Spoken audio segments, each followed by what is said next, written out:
Yo, it's your boy Wes the Tech here to bring you another one of my personal favorite tech tips to help you as an artist grow in your craft. Now, today we're going to go over the 7 must-haves for your music EPK press kit, all right? So if you're a recording artist who wants to know more about what an EPK or electronic press kit is, as well as the important things to have in that press kit, then this is the perfect video for you. Because in this video, I'm gonna go over the 7 most important things to have in every EPK that you send out as a recording artist. All right, now before I continue, I definitely want to let you guys know about my free music business checklist that's available to download off of my website right now.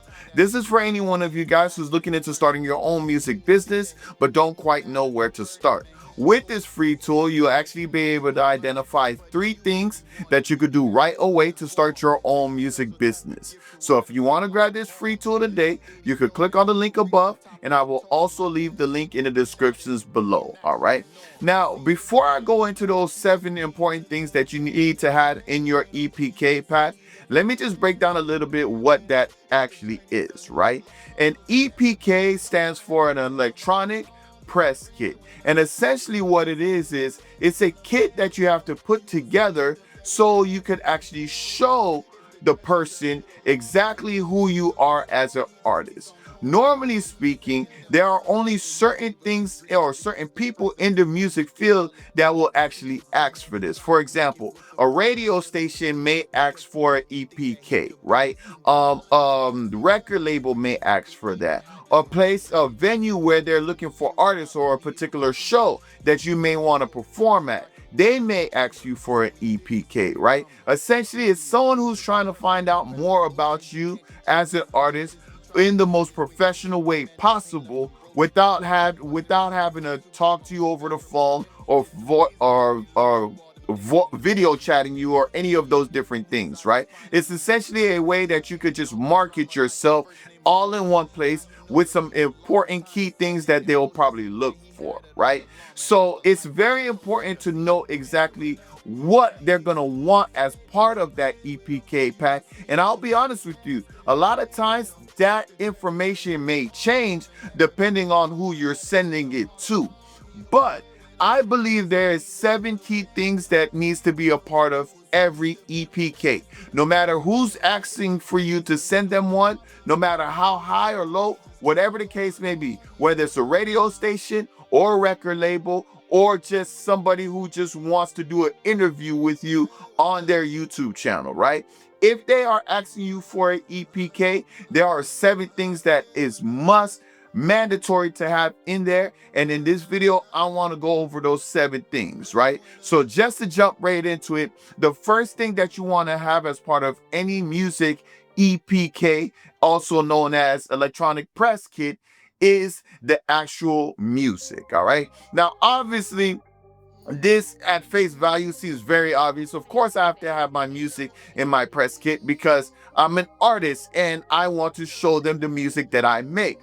But where this actually can get tricky is who you're actually sending that press kit to will determine what format you actually send that music in. For example, if you're trying to get a new single, for example, on a radio station, or you want to get a new single, you want to submit it to an online radio station or a live radio station, right?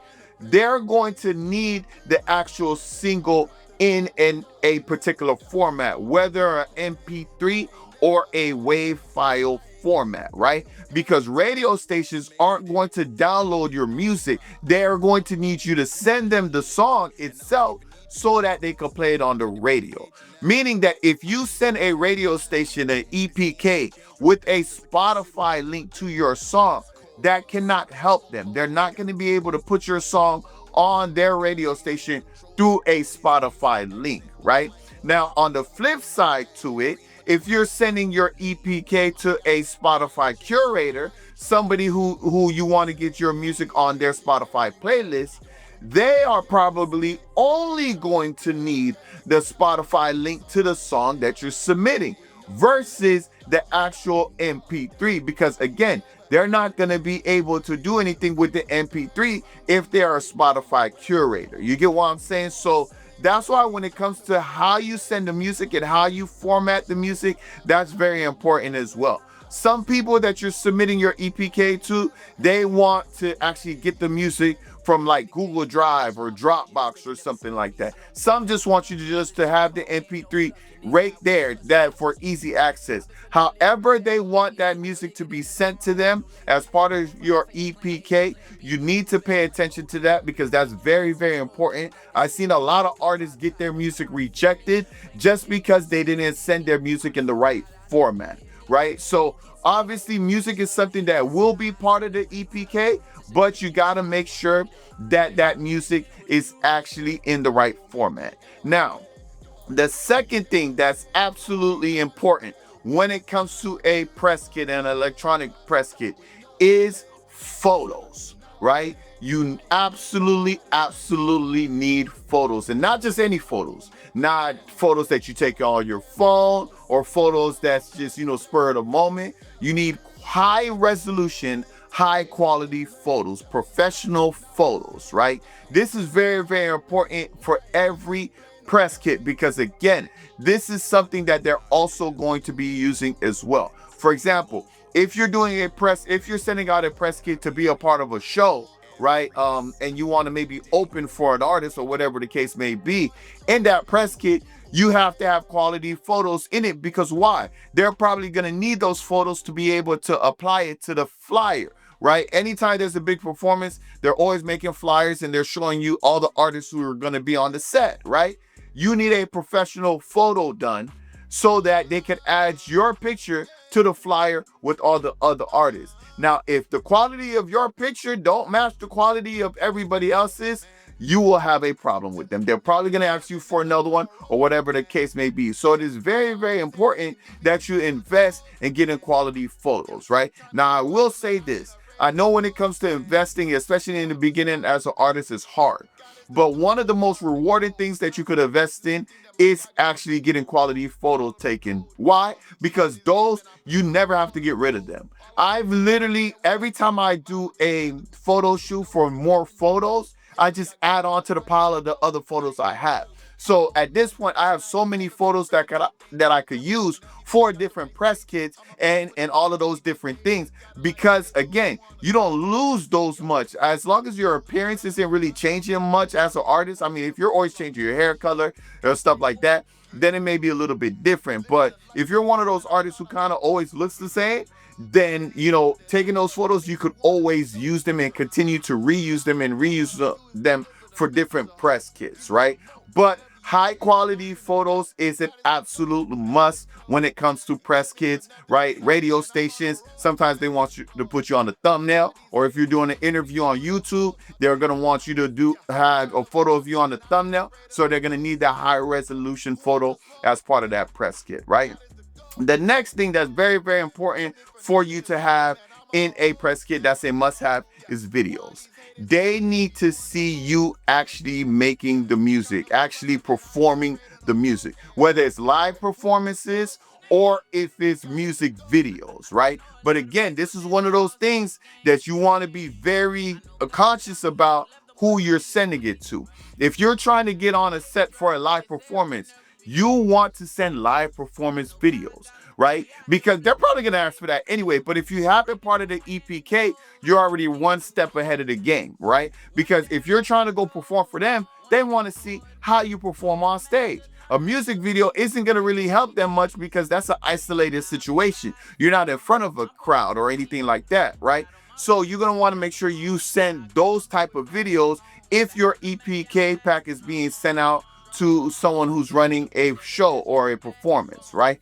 These are the nuances in the EPK that you have to factor into your mind when you're creating that EPK, which basically means that every EPK is going to be different depending on who you're sending it to. If you haven't understood that now, I'll just let you know that now. It varies. You can't just make one and just send it out to every single person. It has to vary from person to person, from station to station, and all of those different things, because they all may have different requirements. But These 7 things that I'm going over are 7 things that will always be included. They just may look different. It's some you might have a live video performance, others they'll just have the music video, but either way, you have to have some type of video of you doing the music. So you have to have the music, you have to have the photos, you have to have those videos, right? Those are 3 things that you must have.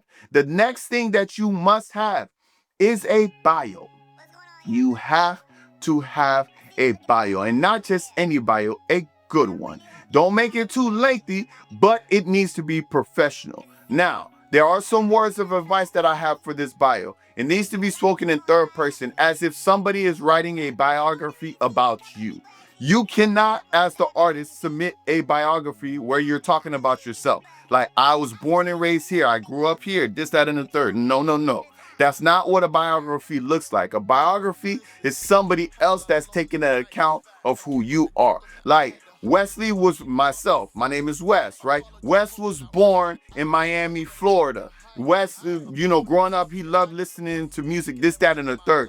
That's how you have to write the biography. It has to be written in third person. It has to be written as if a news outlet or a news reporter is writing your biography. So make sure when you're doing the biography that it looks and sounds like that. And obviously there are tools out there like ChatGPT and stuff like that that can help you refine and make your bio actually really stand out and really look good. Just make sure you don't make it too long, because a lot of people don't want to sit through reading a super, super long bio. But the key things that you obviously want to have in there is where you're born, what influenced your music, right? Maybe some of your biggest accomplishments as an artist so far. All of those things are actually cool and important to have in a bio. But a bio is something that you ultimately should have as part of every EPK, all right? So make sure that you have that as part of your press kit.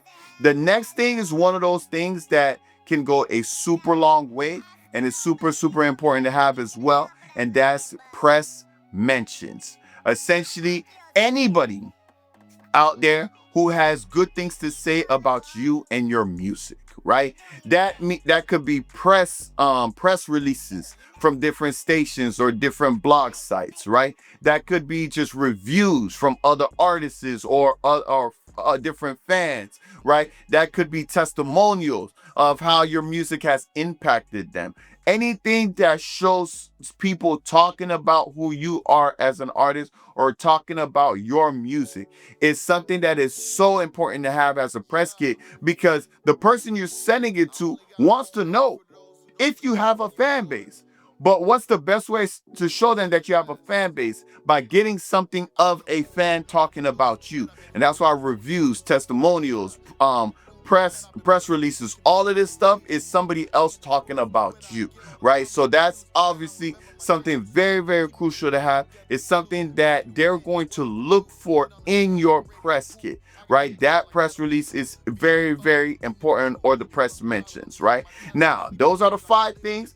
I got 2 more for you, just as important. The 6th thing that you must have: social media links. We are in this day and age now that you cannot avoid it. You can't run from it. You cannot hide it. It doesn't matter how much followers you have and all of those things. You need to have social media links, because they will be looking into it and they will want to have it, right? Now, obviously, if you're not that big yet and you don't have that much followers, that, I understand, but still have your links there. No, even if you have 50 followers, it does not matter. Make sure that your link is on there. Don't be shy about that just because you may not have the number of followers that you feel like you need to have, right? Because this is something that they're going to need regardless. They're going to need your social medias. They're going to want to look into all of those different things, because social media is a big part of being an artist in this day and age. I personally don't like that, but I know that that's the reality of what music is now. You have to have a social media. If you're an artist who's trying to be an artist and do music full time and you don't have a social media, you're going to have a very tough time doing that. So get on social media if you're not on it, and make sure that you have your social media links as part of your press kit. All right. And now the final thing is your contact information. Just as simple as that. What is the easiest way to contact you? Whether it's your phone number, your email, you can put all of them, but make sure you put in order of importance, right? they must have a way to contact you quickly and easily to let you know whatever the case may be, right? If you're doing it for a show, they need to be able to contact you and say, hey, we want to book you for the show. We want you to be as part of our set. If it's a radio station, hey, we like the song. We're going to actually be playing your song this Saturday, or whatever the case may be. They need a way of reaching out to you with ease. Don't make that difficult for them. Don't have them reaching out to you through your social media links. Make sure you leave a contact information for them, whether it's contact to you directly or contact to your label or manager or whoever the case may be. All right. But those are the 7 things that you absolutely must have with every press kit. I'm going to go over all 7 of those again to make sure that you guys have it. Number 1, you must have your music in the right format. Number 2, make sure you have your photos. Number 3, videos, right? Number 4, bios. Number 5, press release. Number 6, social media links. And number 7, contact information. Screenshot this screen right here. No matter what, make sure that you make this your checklist when it comes to press releases. Make sure these are the 7 things that you're checking off your list every time before you submit a press kit to any single person, right? Now, of course, how you package it can vary. That's up to you. You could package it in a website form. You could maybe have a website page that just has all of that information. You could patch it or package it all in a folder, right? A zip file. And then when they open up the zip file, there's your bio in a Word document. There's your music as an MP3. There's your photos in there, right? There's your social media links in a text. There's maybe a press release in there. You could do it as a folder. You could do it through a website. There's so many different ways that you could package it as a press release. But when it comes to ultimately what needs to be a part of it, it is those 7 things, and make sure that you have all 7 of those things incorporated with it. All right, guys, but that's pretty much it. Of course, I don't want to make this video any much longer than it already is. So the last thing I'll leave you guys with is, of course, my book here, The 13 Steps to Jumpstart Your Music Business. This is for any one of you guys who's just simply tired of your 9-to-5 job and you want to do music full time by opening up a music business, right? These are the 13 steps that I took to get to the position that I'm in. I have a fully running music business that's been running over a decade now. I haven't had a job working for somebody else in 10 years, right? And counting. And if you want to be able to say that about yourself as well, you need to grab this book. I have it in ebook form, which you can start reading today, and I also have it in paperback form. So if you want to grab that, make sure you grab that. The link will be in my bio for that as well, or in the descriptions. You'll find that there. All right, guys. And I hope this video helped. I hope this made it very clear to you guys what an EPK pack entails and the things that you need in it. Of course, if you have any additional comments or concerns, leave comments in the comment sections below, and I'll see you guys next week. Peace. I'm feeling like David. Can't nobody slay me. I feel like Moses. Big Moses. Can't nobody hold me. I'm feeling like Daniel. Big Daddy. Can't nobody face me.